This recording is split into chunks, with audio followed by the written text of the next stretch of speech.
मोमबत्ती एंड दीप धूप सब लगे बढ़िया से पूजा कर से आज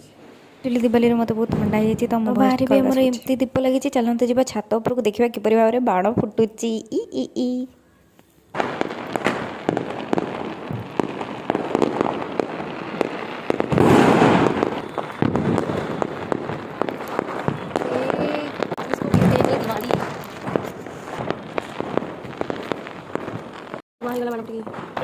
बाण फुटी फुटी धुआं होगा